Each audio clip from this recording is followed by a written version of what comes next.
To my YouTube channel. बहुत बहुत स्वागत है आप सभी का फिर से मैं एक नई वीडियो के साथ। कक्षा 12 का ये टेक आउट है कुछ इम्पोर्टेंट क्वेश्चंस। किसका है? विज्ञान का, अरे सॉरी, ये है भौतिक का, फिजिक्स का। बहुत ही इम्पोर्टेंट क्वेश्चन, ये बहुत इम्पोर्टेंट क्वेश्चन है। ये टिकआउट जो टिकआउट है बहुत इंपॉर्टेंट टिकआउट है। ये इसको कंपलसरी है, ये हर साल ना पूछे जाते हैं टिकआउट। अगर ये कर लेंगे टिकआउट तो आपको एकदम कंपलसरी 20 मार्क्स पूरे आएंगे इस ये क्वेश्चंस में। इसलिए टिकआउट को जरूर आप लोग देखें। चलिए देखते हैं। बहुविकल्पी प्रश्न है, तो बहुविकल्पी प्रश्न में पहला प्रश्न क्या है? टारगेट है 2024 का। ये हर साल 2023 में भी आए हैं, 22 में भी आए हैं, 22 में भी आए और 21 में भी आए, 20 तक भी आए हैं। इसलिए ये कंपलसरी है, टिकआउट आते हैं। आइए देखते हैं पहला प्रश्न क्या बोलता है।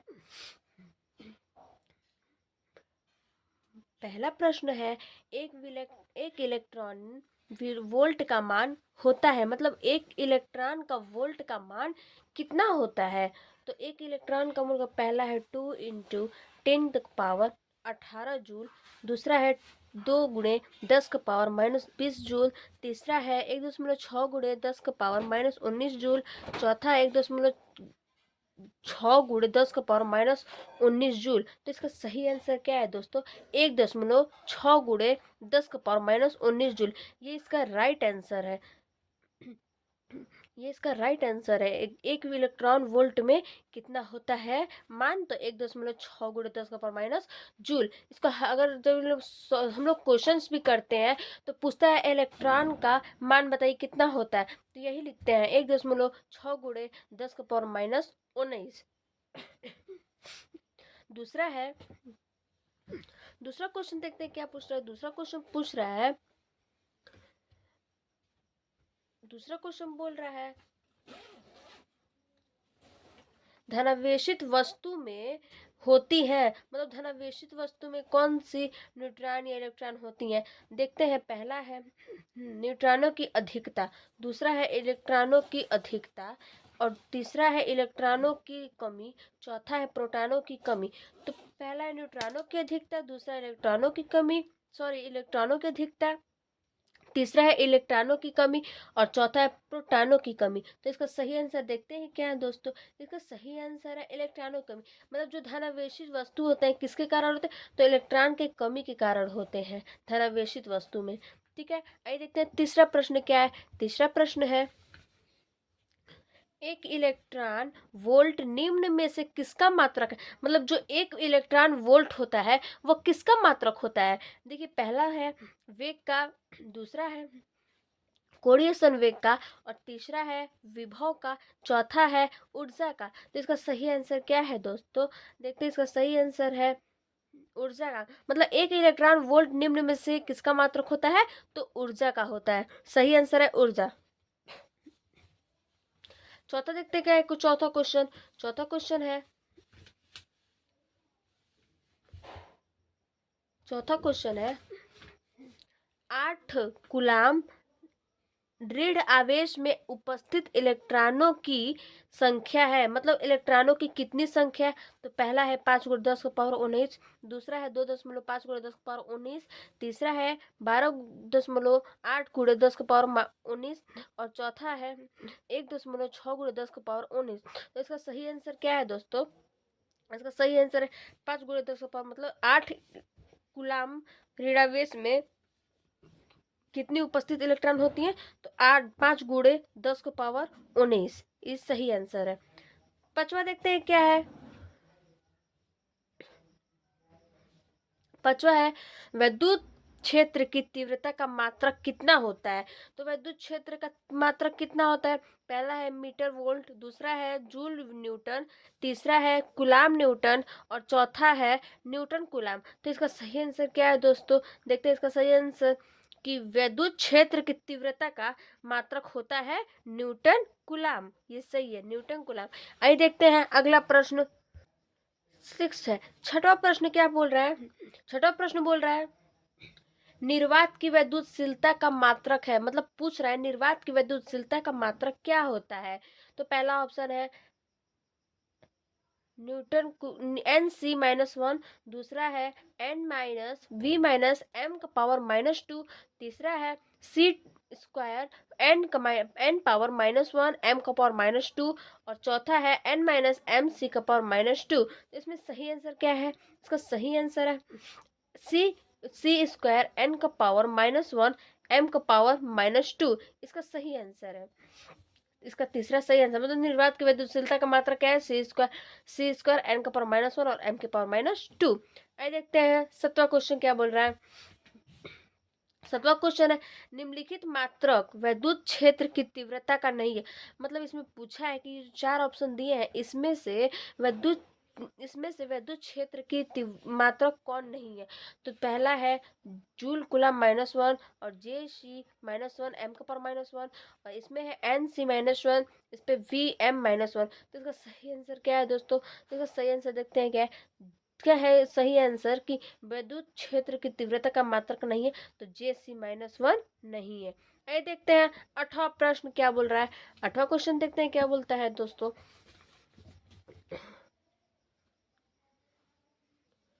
आठवां प्रश्न पूछ रहा है विद्युत क्षेत्र इलेक्ट्रॉन विद्युत क्षेत्र ई वेक्टर में पी वेक्टर आघूर्ण वाले द्विघूर्ण पर लगने वाला बल आघूर्ण है। मतलब लगने वाला बल कौन सा है? ई वेक्टर में और पी वेक्टर में आघूर्ण वाले द्विध्रुव पर लगने वाला कौन सा बल है? तो ये देखते हैं पहला है पी वेक्टर दशमलव पॉइंट ई वेक्टर, दूसरा है शून्य, तीसरा है पी वेक्टर गुणे ई वेक्टर, चौथा है ई वेक्टर गुणे पी वेक्टर। तो इसका सही आंसर क्या है दोस्तों? इसका सही आंसर है पी वेक्टर दशमलव ई वेक्टर, इसका सही आंसर है। विद्युत क्षेत्र में कौन से बल आघूर्ण है? पी वेक्टर दशमलव ई वेक्टर। आइए देखते हैं नौवां प्रश्न क्या है। नौवां प्रश्न पूछ रहा है क्या? तो नौवां प्रश्न पूछ रहा है धातु के आवेशित गोले के पृष्ठ से गोले के अंदर केंद्र की ओर जाने पर वैद्युत क्षेत्र का मान कितना होता है? कितना होता है वैद्युत क्षेत्र का मान?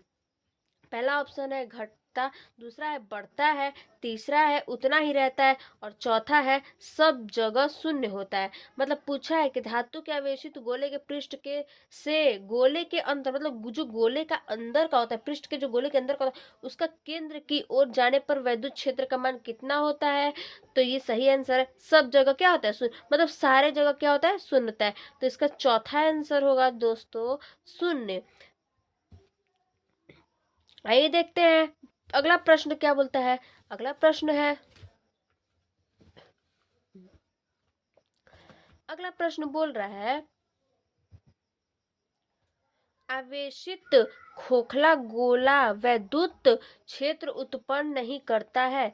मतलब पूछा है आवेशित खोखला गोला है जो वैद्युत क्षेत्र उत्पन्न नहीं करता है।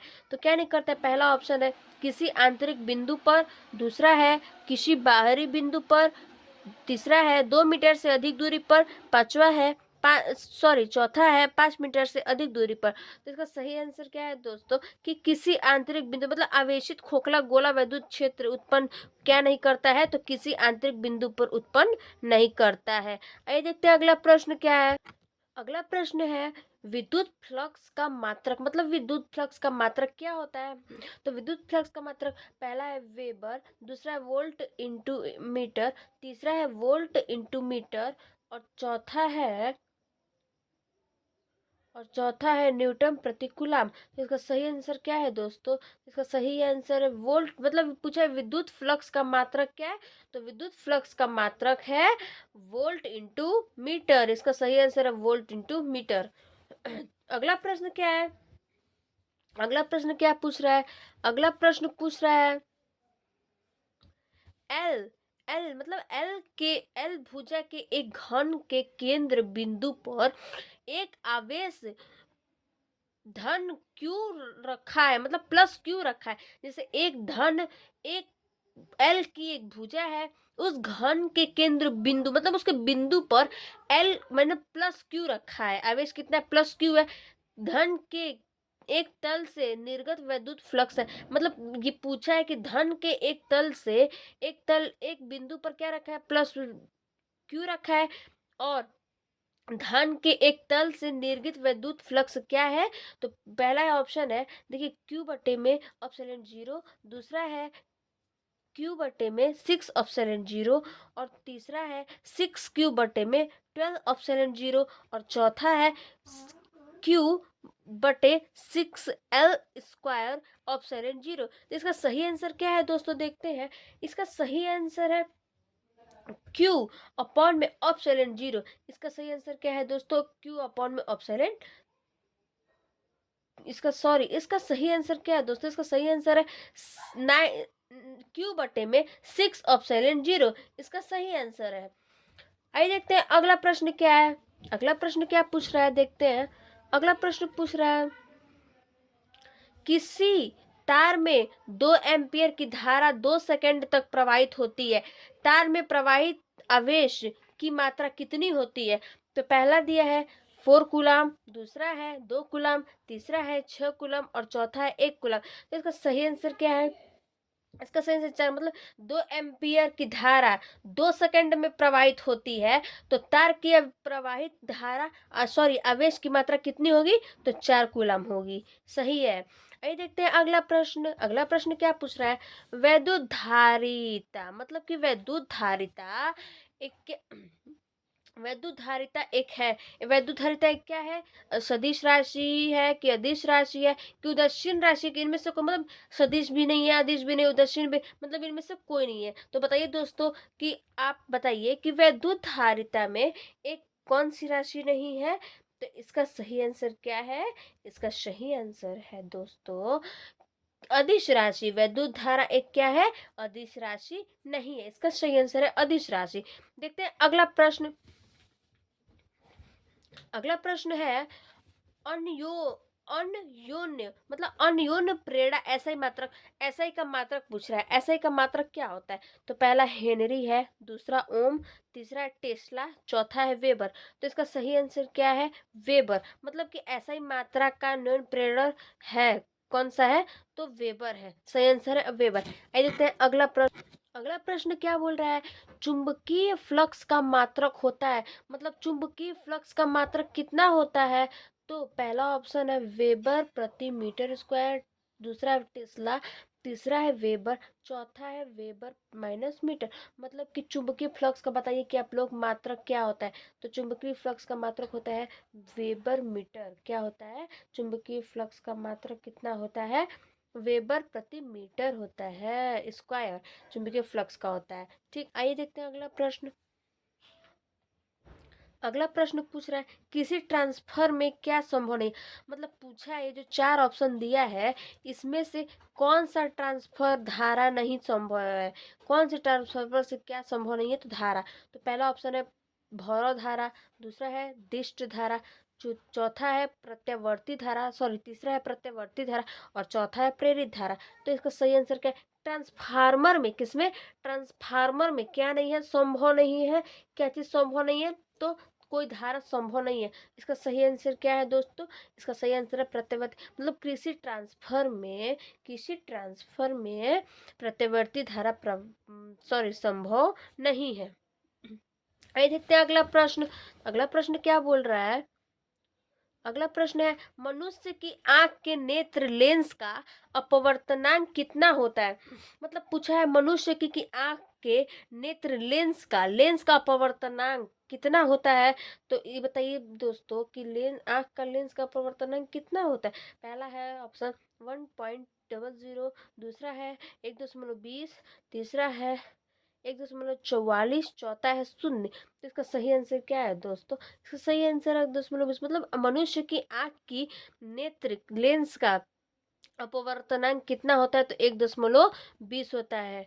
थैंक यू, फिर देखते हैं अगले वीडियो में। Welcome, thank you.